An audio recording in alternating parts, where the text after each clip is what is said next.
Rafael Odalí Dujarí, Odalí, el varón de Dios.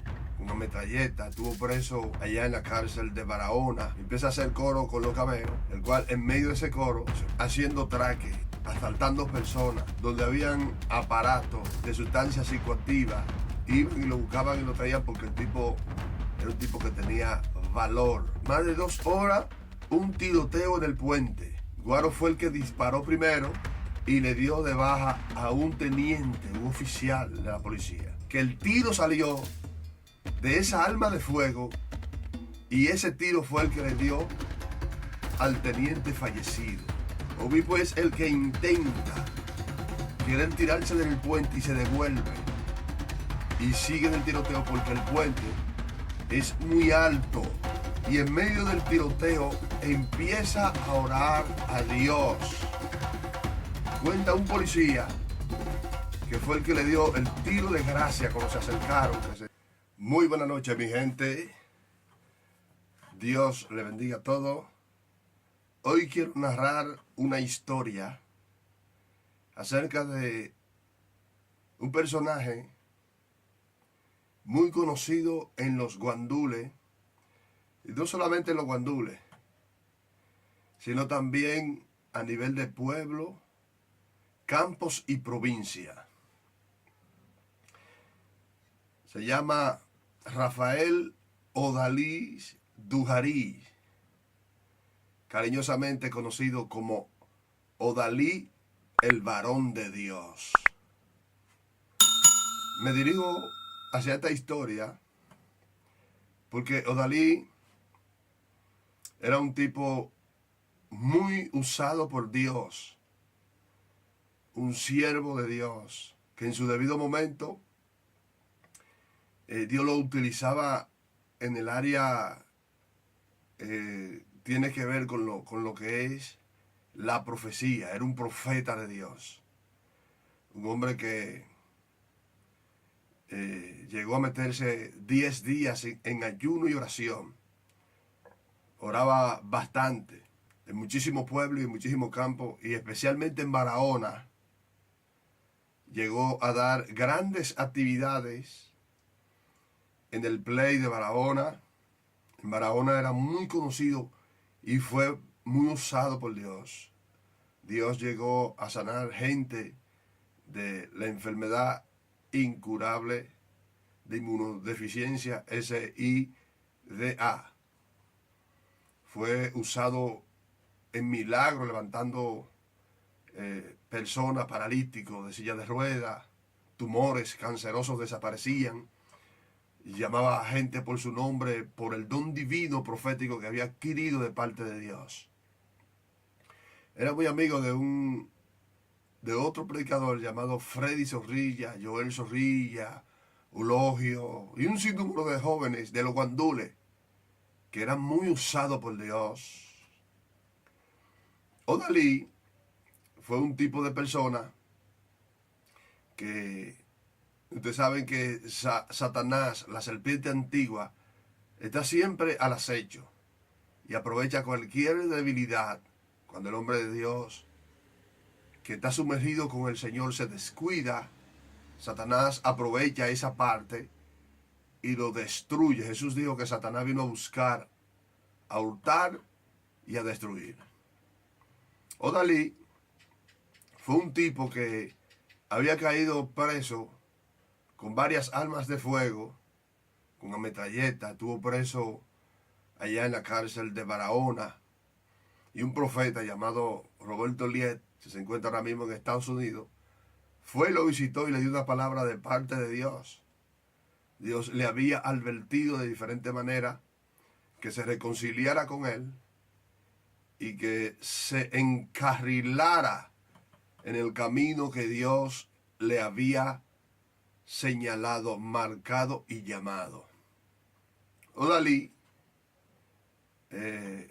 conoce a los cameos y empieza a hacer coro con los cameos, el cual en medio de ese coro, andando con Guaro, con Obispo, con todos los muchachos, haciendo traque, asaltando personas, donde habían aparatos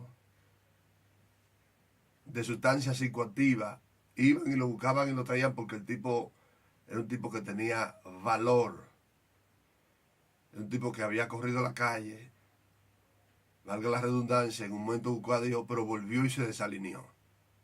El hombre era un tigre de la calle, llegó a estar preso, pero llega a hacer coro con la banda de Los Cameos. En medio de esos traques, ellos, el día que a él le tocó fallecer,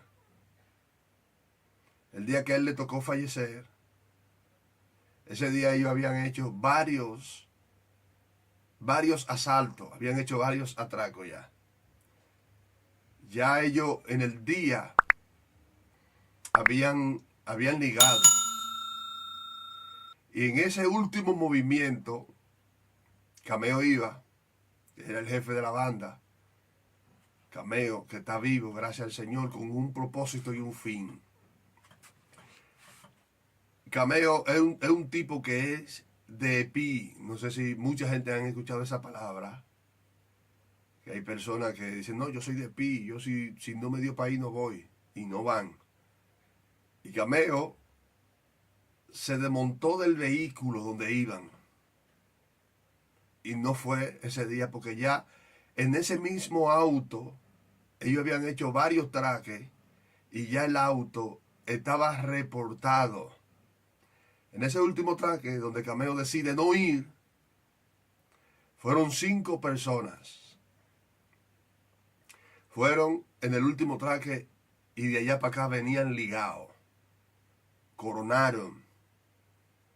Y cuando vienen de allá para acá, se paran en la bomba de Los Minas. Entonces, en medio de esa bomba, usted sabe que siempre han habido movimientos de personas, muchos tigres, policías, que viven ubicando todo y ven que estos tigres se desmontan, compran cerveza, echan gasolina, etc. Los tigres pintan raro, pero ya se había tirado por la fonía y estos tigres pintaban conforme a como lo que ya se había dictado de las personas que ya habían hecho asalto.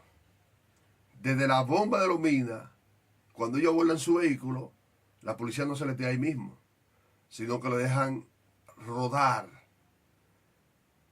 y le van dando seguimiento. Andaban 5. Cruzando el puente de Los Minas, ellos le pusieron onza de aquel lado y le hicieron la trama medio a medio al puente, por la parte más alta del puente. La policía hace el llamado para que ellos se rindan. Guaro, como era un tipo acelerado, fue el que disparó primero. Digo que fue el que disparó primero porque en esa trifulca que se armó en el puente, donde duró más de 2 horas, un tiroteo en el puente. Guaro fue el que disparó primero y le dio de baja a un teniente, un oficial de la policía. Se dieron cuenta porque al fallecer Guaro, con su alma en la mano, cuando hicieron la parafina se dieron cuenta que el tiro salió de esa arma de fuego y ese tiro fue el que le dio al teniente fallecido. Entonces por eso fue que se determinó que Guaro fue el que le había dado para abajo al teniente en el tiroteo.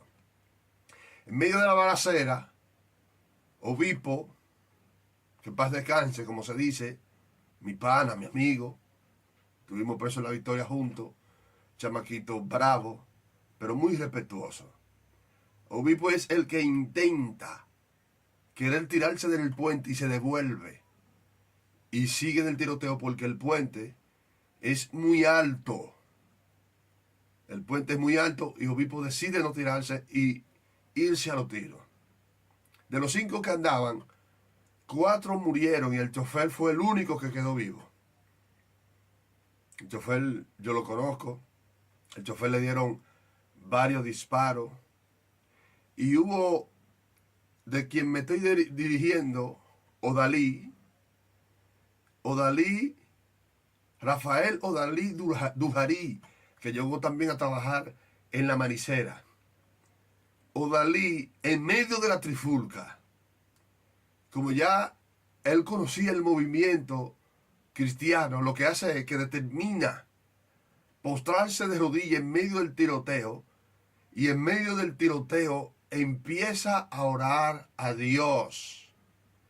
Cuenta un policía que fue el que le dio el tiro de gracia cuando se acercaron, que se acercaron a ver un oficial ya de fallecido. Lo que hacen es que le dan un tiro en la cabeza a Odalí Dujarí. Cuenta ese policía que cuando él se acercó para darle tiro a Dujarí, dice él que Dujarí estaba hablando una lengua rara. Y que después que él le dio el tiro en la cabeza, desde entonces él más nunca ha tenido paz. Ese policía cuenta que desde entonces más nunca ha podido dormir tranquilo después que él le dio de baja a ese tipo. Hay cosas y misterios que la gente desconoce y no entienden. A Odalí le llegó la advertencia de parte de Dios de que se encarrilara en el camino la cual Dios lo había llamado. Y no escuchó la voz de Dios. De igual forma, asimismo, Dios ha venido haciendo el llamado a todos los seres humanos. Ninguno de esos que fallecieron ahí se fueron sin antes escuchar la palabra de Dios. Llámese guaro, llámese obispo, todos los que fallecieron ahí. Imagínese un predicador en medio de ellos que era un tipo usado por Dios. Conocía las escrituras. Nadie en esta tierra se va sin antes oír las advertencias del Señor. A Odalí le encantaba el traqueteo. Era como que si él llevara el traqueteo por la sangre. Era un tipo de mucha velocidad, con mucho amperaje, con mucho voltaje, que peleaba a los cuchillos, y también era peligroso porque en ese tiempo él andaba con armas de fuego, y no con cualquier tipo de armas de fuego, no solamente con pistola. Lo llegaron a agarrar con Uzi, con metralleta, y era un tipo que le encantaba el bandidaje. Y de esa forma fallece Odalí, Rafael Odalí Dujarí, cariñosamente Odalí, el varón de Dios, el profeta. Eso usted lo puede corroborar ahí en los guandules, que ese hombre era muy usado por Dios. Mucha gente conocieron a Odalí personalmente y muchos se lamentaron, a otros se le cayó el santo cuando vieron que Odalí, un predicador como ese, había fallecido en medio de un intercambio de disparos en el puente de la 17. Los cameos lo conozco yo desde niño, lo conocemos desde muy niño.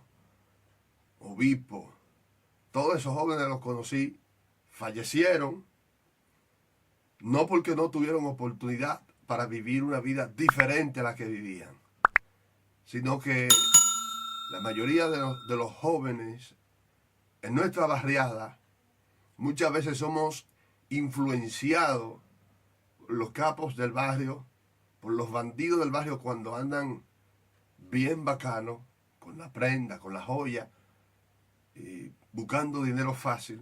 Porque en ese entonces, imagínense, una persona con un sueldo de 2.500, de 3.000 pesos, hasta de 1.000 y pico de pesos, y que en un solo costume usted se busque 1.000 y 1.500 pesos, lo que una persona tiene que durar una quincena para ganarlo, usted se lo gana en un solo costume. Y eso fue llenándole la vida a esos jóvenes, viendo la vida desde un punto diferente, buena, dinero fácil, y eso lo atrajo a ellos. La fama, como hay muchos que la fama lo atrapa, de querer ser alguien en la vida, de tener un nombre sonoro, de ser una leyenda. Ese es el error más grande que puede existir en la vida de un ser humano. Estas narraciones nosotros las hacemos con el objetivo no de incentivarlo a usted o a cualquiera que pueda ver estas narraciones de que para hacer un nombre, para hacer una leyenda, para que la gente vean que yo sí, y que yo soy una leyenda también, y que yo soy bravo. No se lleven de esa falacia, que eso es lo más peligroso que puede existir. Yo recuerdo de un joven de la iglesia MI de la 17, muy usado por Dios también, un profeta, y se salió del evangelio para ir a buscar un testimonio, para testificar después que era cristiano de lo que había acontecido y lo que había pasado. Y en medio de un asalto le dieron un tiro ahí y el muchacho falleció jovencito. Me reservo el nombre porque su mamá vive cerca de la iglesia que pastorea Nehemías Rosario. Se congregaba en la 17. Y ese es el error más grande que puede existir en la vida de un joven. Ser influenciado por un influencer de eso del bajo mundo, de eso que la aprenden, que ellos pelean con 5, pelean con 6. Ese es el error más grande, tener ese tipo de personas como ejemplo y seguir su pisada. Así que lo mejor de la vida es vivir una vida en paz, en tranquilidad, porque ahí es que están los buenos frutos.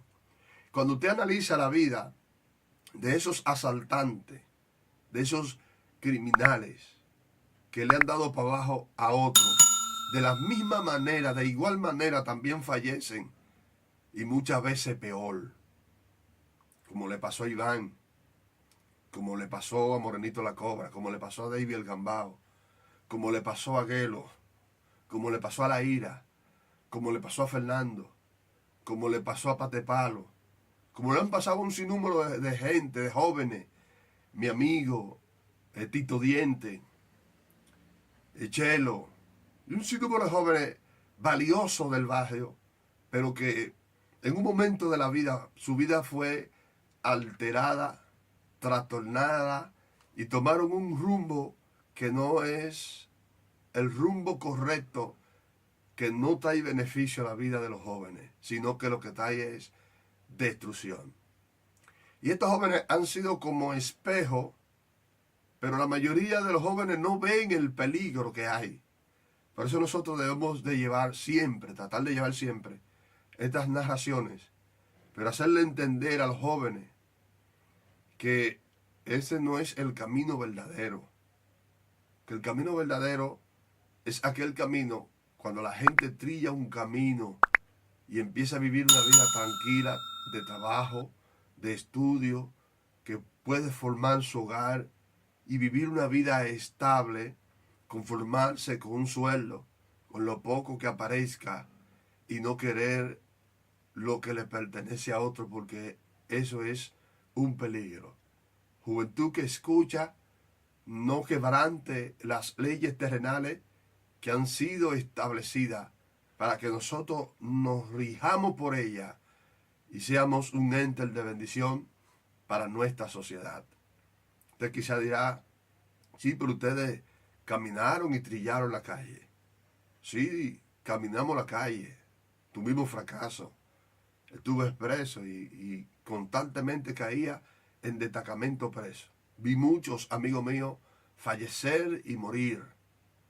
Pero yo escuché el consejo temprano, hace aproximadamente 20 años, me retiré de la calle, sirvo al Señor y hemos rescatado alrededor de 9,000 jóvenes, multitudes de jóvenes, no solamente en el país, sino también fuera del país. En otras aguas y en otras naciones hemos llevado charlas, hemos llevado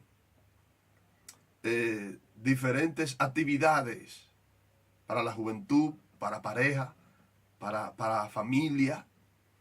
hemos llevado charlas, hemos llevado esas diferentes actividades con el objetivo de rescatar a la familia, de rescatar al hijo, de rescatar al padre que está perdido o a la madre que está perdida, y hemos tenido éxito.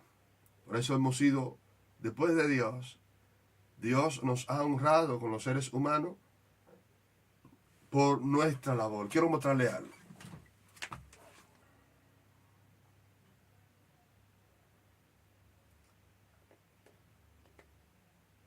Estas son parte de las cosas que nos enorgullecen o nos llenan de satisfacción. El tratar de ser un ente de bendición para la sociedad, donde Dios nos ha dado la oportunidad de ser una persona diferente.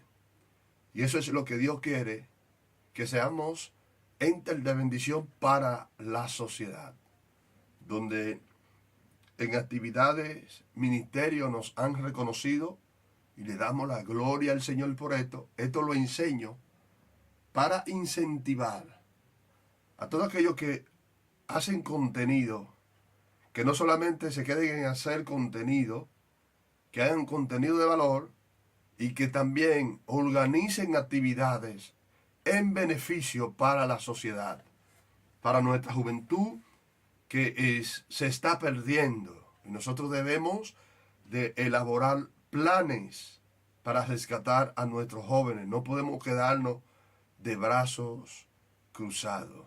Así que les deseo muchas bendiciones, éxito, y así fue que terminó la vida de un profeta llamado Odalí. Así que Dios le bendiga. Hacia adelante. Bendiciones.